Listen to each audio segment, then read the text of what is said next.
Hey, future CPAs, welcome back to another episode of the CPA Exam Guide podcast. Today's episode is extremely important. So, we're going to be talking about mental health and the CPA exam. Obviously, I'm not a medical professional. If you are struggling with mental health, please seek professional help from either therapists or counselors and so forth. But again, this is a great conversation with somebody who struggled with mental health and found the help that she needed and made drastic changes in her life in order to pass the CPA exam. And so I really want you to pay attention to the sacrifices that Natalie made and to the steps that she took to take care of herself and to put the CPA exam on the back burner and then make it a priority again. And so there's a lot to learn from Natalie's story, and it's a really motivational and encouraging story of somebody who went through a really hard time, but then overcame all the obstacles in her life to become a CPA. So it's a really cool story.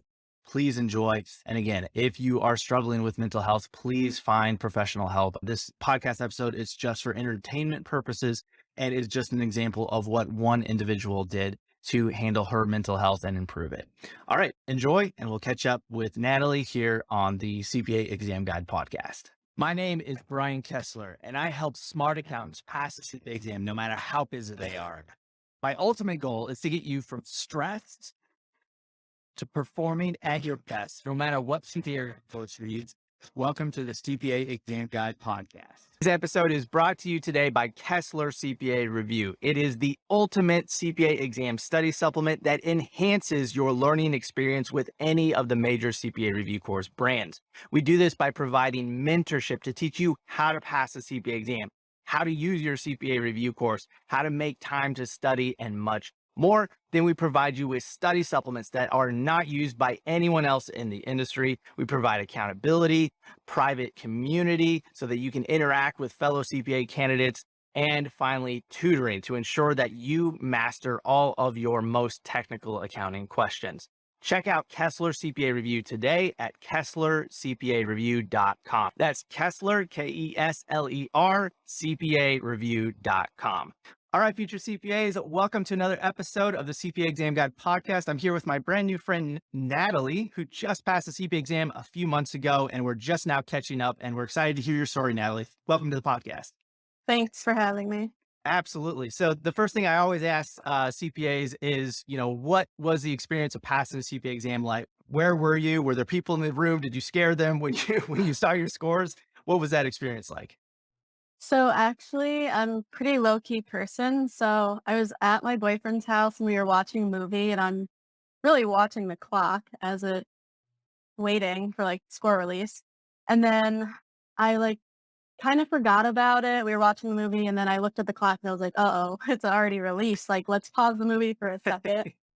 And I went upstairs in the bathroom actually because I wanted like my own reaction first to see like this was my last test, and I was like a little nervous. So I went into the bathroom, I looked and like had time for myself to react, and then I went down to tell him.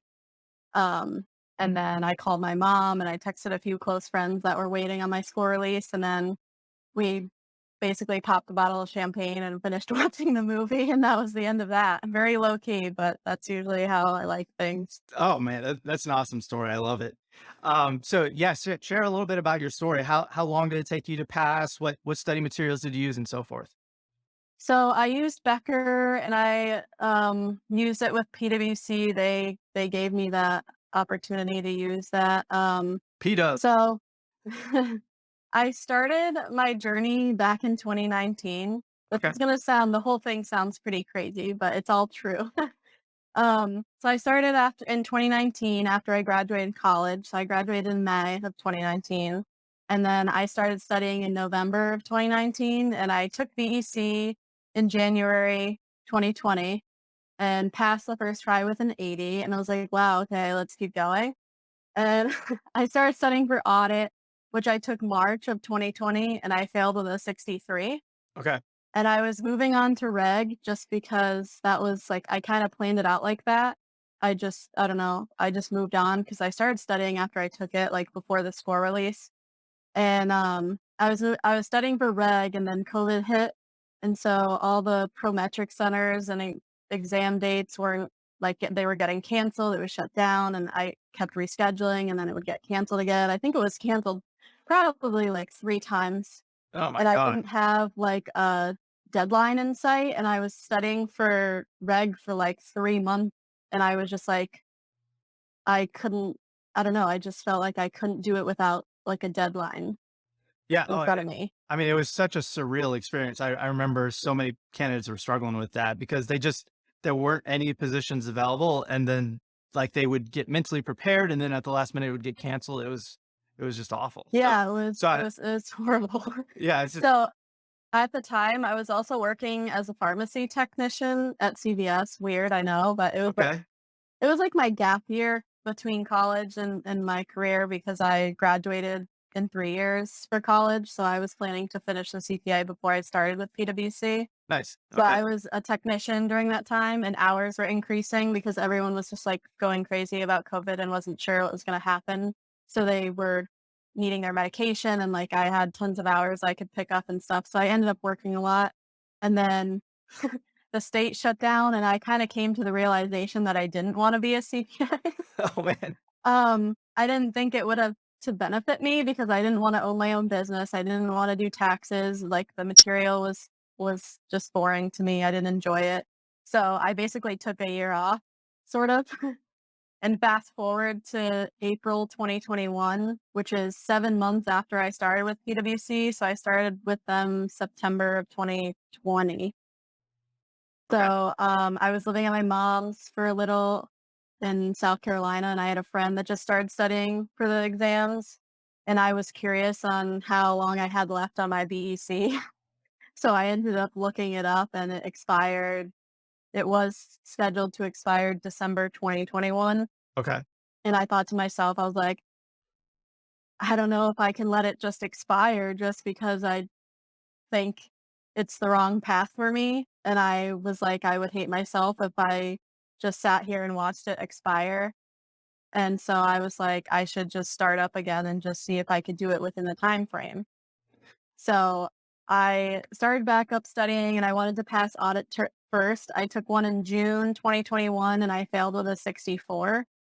Um, and then that's when I got UCEG because I was like questioning everything and wondering what I was doing wrong. And I went through all the modules that you have and gained like all my motivation back and took it again and then passed with a 78 in July I of love it. 2021. The Kessler boost.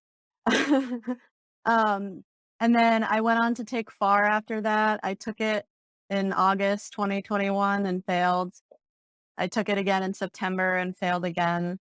And then I was like, let's move on to reg because now I have 2 under my belt. Like, let's try and use the model of like take one, do the other, take it again if necessary. Like, I think that's one of your modules of how to do like going back to take 2 at a time, basically. Yeah, so I mean, really the key to passing is to be as flexible as possible because with the fail rates being so high, even if you're fully prepared, the worst can happen. But if you lock yourself into sitting for all 4 sections at once, and then the worst case scenario does happen, then you're basically spending weeks and weeks and weeks or even months before you can even go back and retake that section. So yeah, Yeah. so that's a really crucial thing. And especially with back when I took it way back in the day, you could only sit for 1 section per quarter. So it's even more important now that you can immediately reschedule for a retake after you find out your score. Yeah, If definitely. That necessary. helped me a lot. That Yeah. helped me a lot because I think it transitioned somewhere in between when I was studying the Yeah. second time up again. So I was like, this is a lifesaver for me. Well, and I love hearing that we were able to kind of shift your mental mindset as well. So that's one of the first things that we address because Oh, I think that's the biggest piece, honestly. right. If you don't have a reason to sit for the CPA exam, you're never going to be able to make the sacrifices. You're never going to find the motivation Oh, to yeah. study. So yeah, so having that motivation, that ticking clock being like, okay, BEC is going to expire.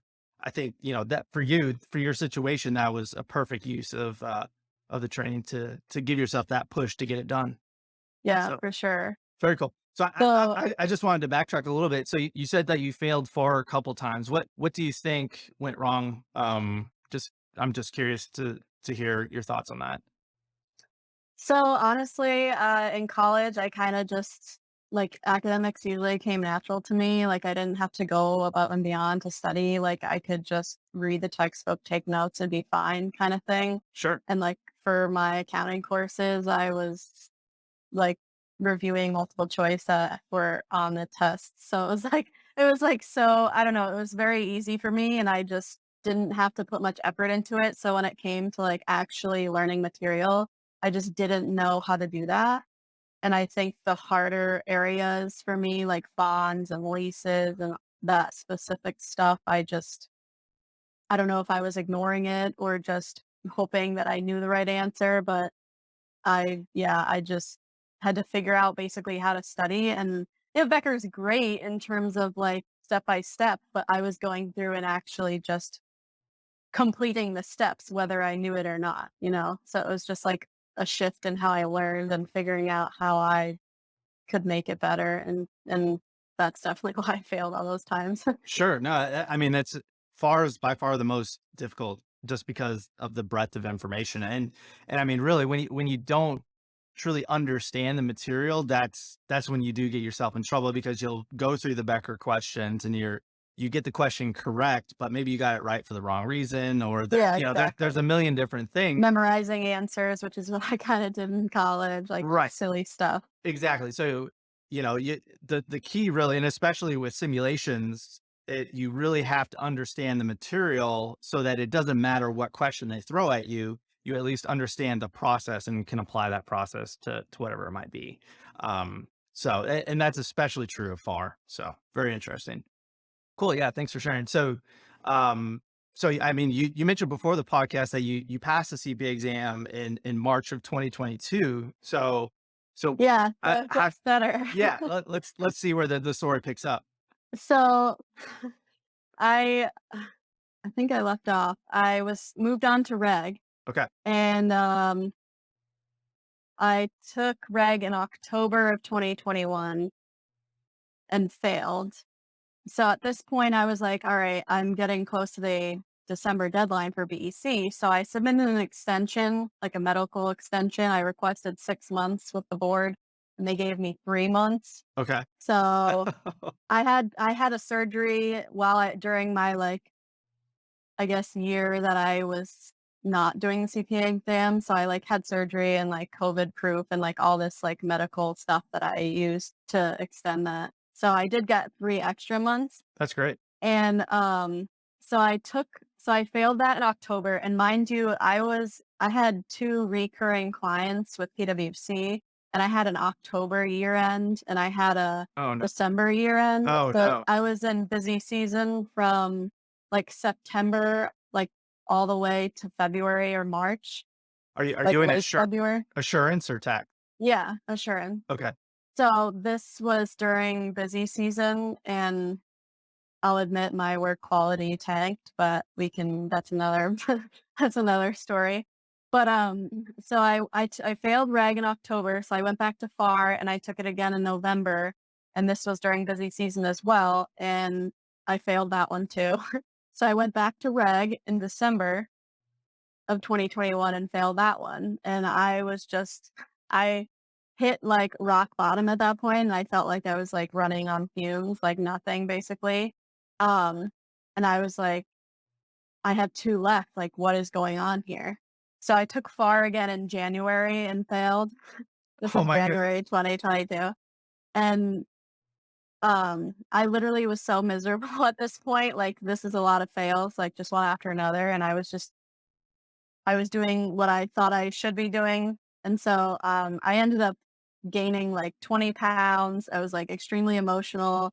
I had to move. I was living at my uncle's house at the time. So I moved out in October, right around busy season.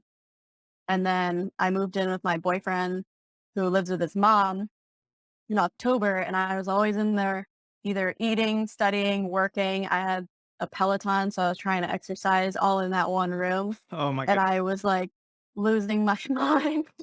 I literally was losing my mind. I couldn't focus on work. I just was so depressed. So I ended up in January after that last FAR attempt, I ended up going to my doctor and was like, "I need help here. Like, what do I do?" So, I got put on medical leave from PwC. I mean, I don't it wasn't it was a blessing in disguise, but I didn't I didn't like that this is what it took for me to pass, but it was the help I needed at the time, and I'm so grateful for the time that I had, but it's definitely it changed my view on, like, mental and physical health a lot, this whole process, but, to top it off, my boyfriend dumped me Oh same time no. Oh, in February, so, um, he needed space and he just didn't know how to go about it, so I ended up packing up my stuff, and it was a week before I had a reg exam scheduled, oh my God. and I was like, "Oh, I hit" if I wasn't at rock bottom before, I was just doing horribly at that point. So I packed up all my stuff and I went to stay at my mom's house for 1 month, and he wanted me to take the exam and stay at his house and take it, and I was like, "I'm not staying somewhere I don't feel, like, wanted." So I was just like I just got up and left. I was like, "I need space, like, I need to just go figure out my stuff." Sure. So at my mom's, I was in South Carolina, she flew up and helped me drive down, and I live in Connecticut, by the way, so it's like 14 something hours to go to her. That's yeah, we're out of Charlotte, so it's a bit of a jaunt. Yeah. So I ended up taking reg again in February down there, and it was only like I think I ended up rescheduling that one that was a week, and I think it was about 1 or 2 weeks later. So I got time to like get to my mom's and like figure out where I wanted to take it and reschedule it kind of thing. So it was about a week or 2 later, and I passed that one. And then I took FAR again in the beginning of March, and I passed that one. And that was it.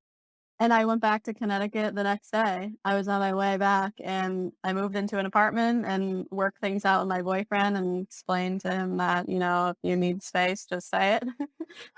That Um, that isn't okay. but yeah, so that's then in March 17th, I think the date is when I realized I passed FAR Oh my gosh. and finished. So it's been a wild, wild ride.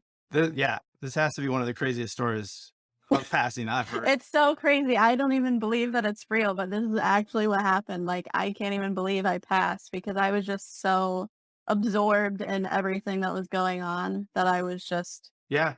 Uh, like, like, I don't know how I passed that month at my mom's. Literally, I was not working because I was on medical leave. I had virtual doctor's appointment. I was on medicine. I had to go to, like, I was going to therapy. Like, that was my treatment plan. And literally, I woke up like made study time, I set goals and I was like, all right, like let's get this done. As soon as I was done, I would go walk on the beach. And it was like February. So it was warm enough where I could walk on the beach, but it wasn't hot. So I was just literally taking time for myself, breathing before both tests that I took down there. I went to the beach before to like get my head straight. Like it was just a complete vibe that I love. It's like focusing on me and me only that I think the whole thing. We end today's episode for a very important announcement. If you go to KesslerCPAReview.com, that's Kessler with one S, Kesler CPAReview.com, you can sign up for a free trial and I'll give you a big discount on our monthly subscription to Kessler CPA Review, which is the ultimate CPA exam study supplement. We're going to help you earn a Kessler boost and help you pass the CPA exam as fast as humanly possible. I'll see you on the other side. Happened for a reason, but It's so, it's I just mean, crazy. yeah, it's so cool to look back at it now. But when you were in Oh, the yeah. middle of it, it was obviously a A nightmare. nightmare. And I was the same way. Like I had failed 5 times in a row. The Great Recession hit, and I lose my job because I hadn't passed the CPA exam. And I mean, at the time, it was like the worst thing that had ever happened to me. But then Yeah. within 2 months, I actually had the time, and again, I felt kind of guilty about it because I was unemployed, but I had all the time in the world, so I was able to knock 2 sections out. Then I met my wife during that time, and just all sorts of crazy things happened that, and I mean, ultimately, this whole business was created because I failed the CPA exam, and it was because I was in that darkest point. So, I mean, you don't know how your experience, you're going to be able to use that and, inspire other people who might be in the exact same experience that you went through and can't see the light at the end of the tunnel. So again, thank you for sharing. This is a amazing story and I love it. Um, so, I mean, not that you had to go through it, but just that No, you yeah, overcame it. Like, it's incredible. yeah, It's yeah. incredible. And to me, it's like you truly earned the right to be called a CPA because of what you went through. I mean, That sounds good to hear. Thank I you. mean, it's so cool. And I know I saw your name a lot in the study group. Did you, during the difficult times, did you find our private study group helped at all? Did you make any connections in there? I'm just curious.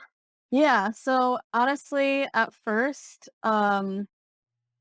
it kind of like it was almost upsetting that like I was taking so many exams. Like I think I took 12 or 13 to get them all done.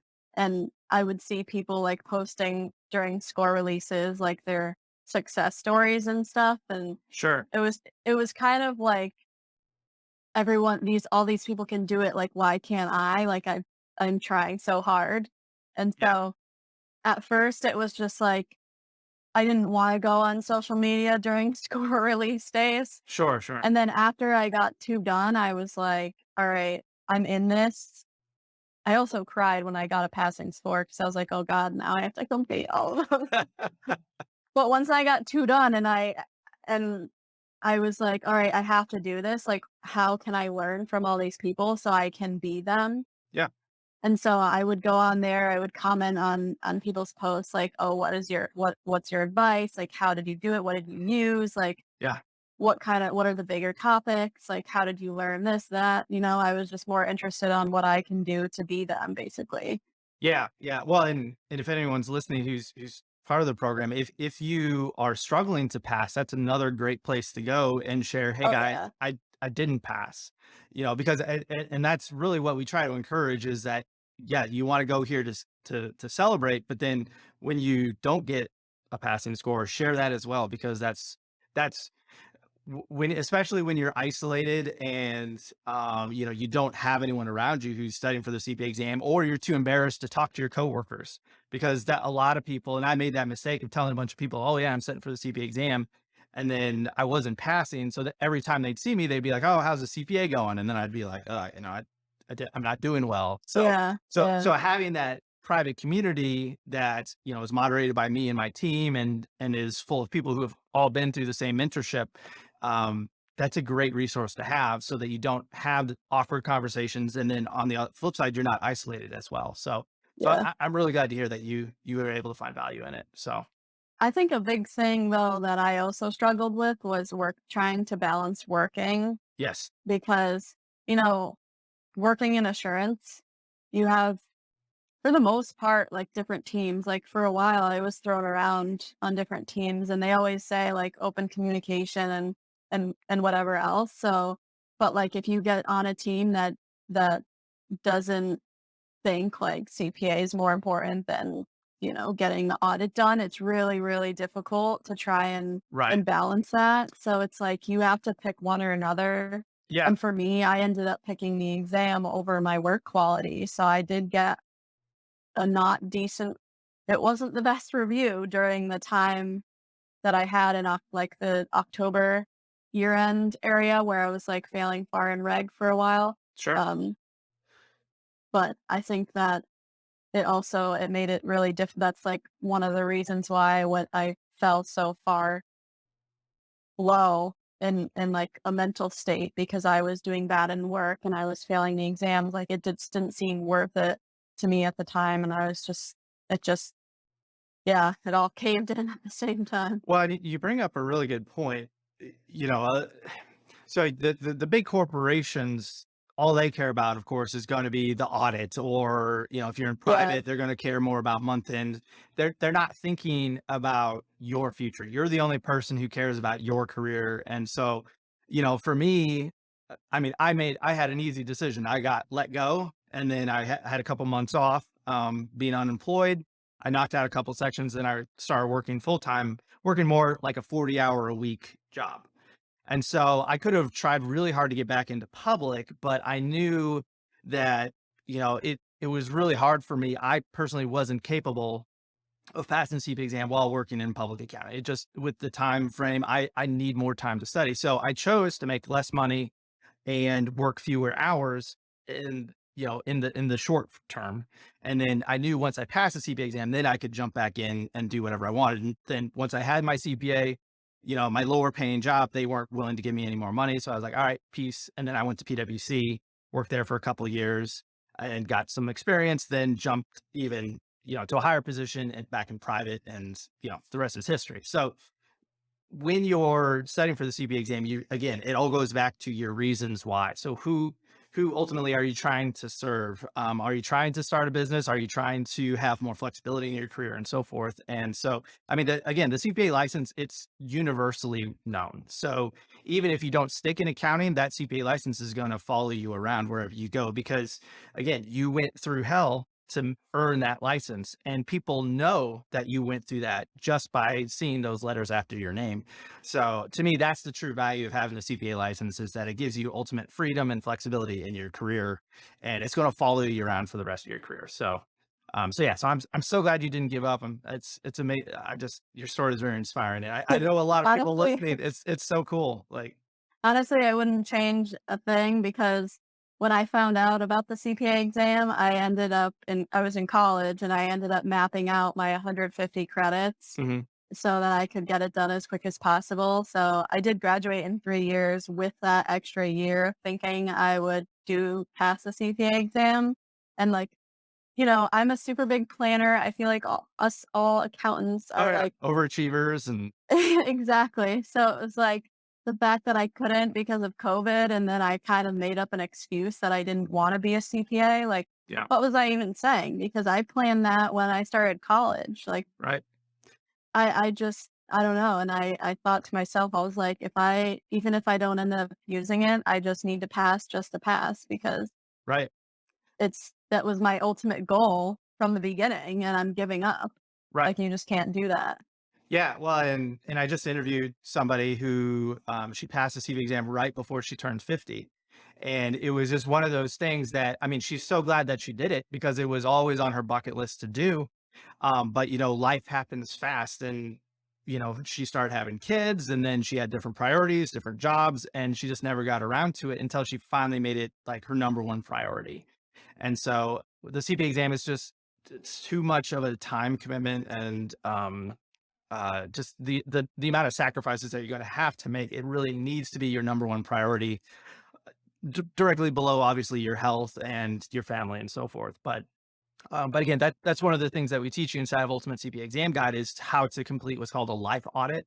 So basically, what's more important in your life than becoming a CPA, and then what's less important. And anything that's less important, that can be a temporary sacrifice that maybe you use as a reward for achieving study goals, and so forth. And then obviously the things that are more important, those are, you got to keep those on your calendar and use, and just for your own sanity, Yeah. and for the sanity of the people around you.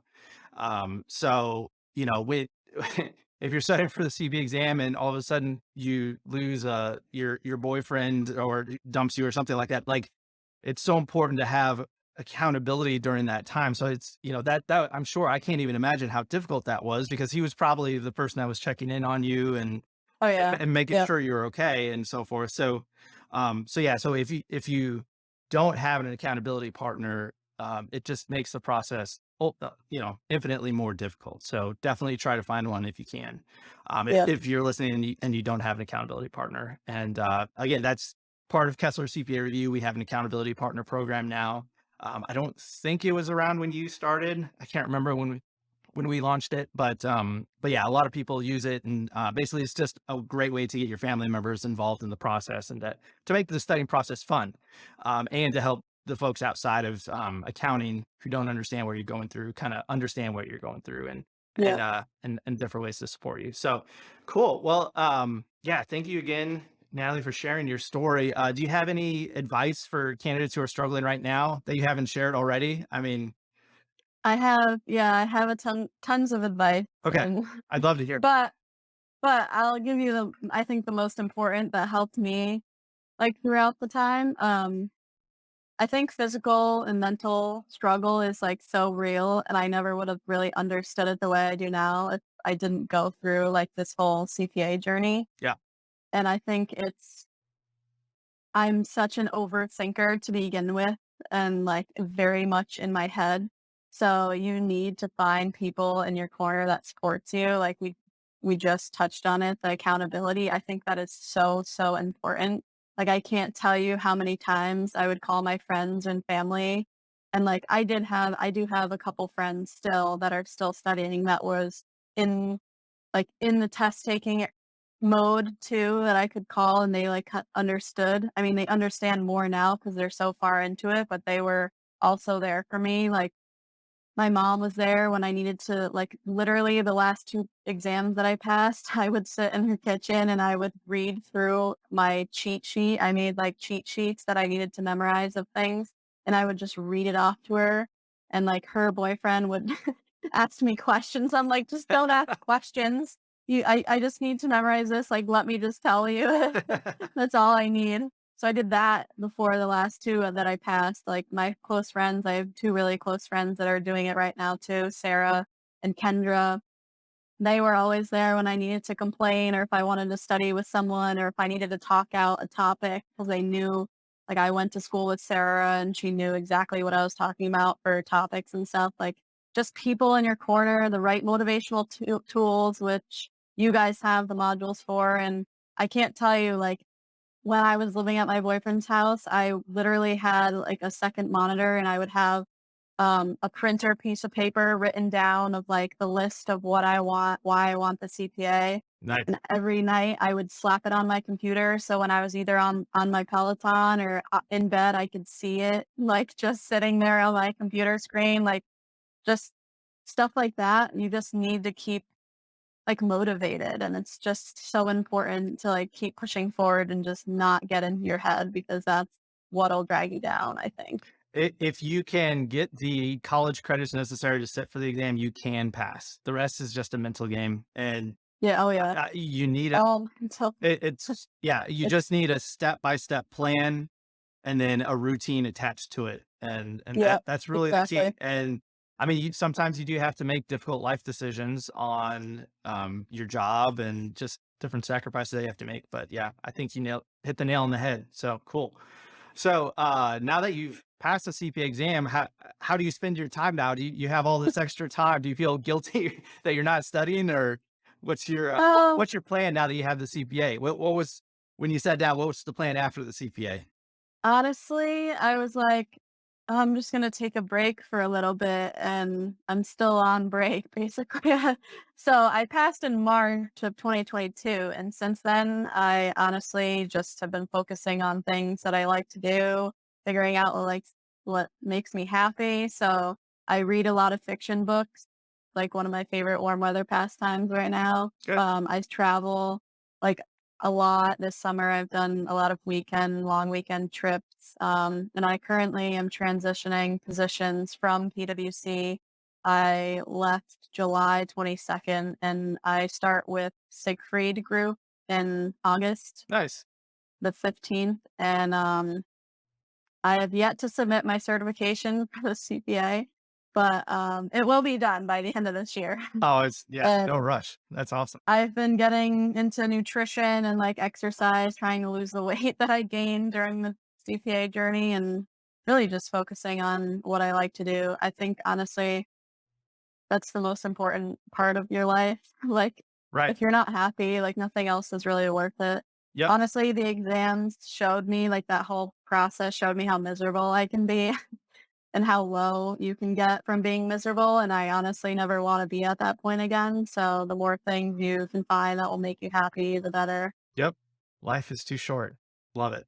Yeah, Cool. All righty. Well, thank you so much for your time, Natalie. Really appreciate hearing your story. I know it's going to be inspirational to a lot of folks out there. So, I hope so, and any questions, like, I'm an open book. I just shared a lot. oh, of course. Yeah. Yeah. Well, hey, are your friends still studying for the CPA exam? Send them over to me Yeah. as well. Send them over to me as well. Yeah, I think, one of them does have UCG, but Okay.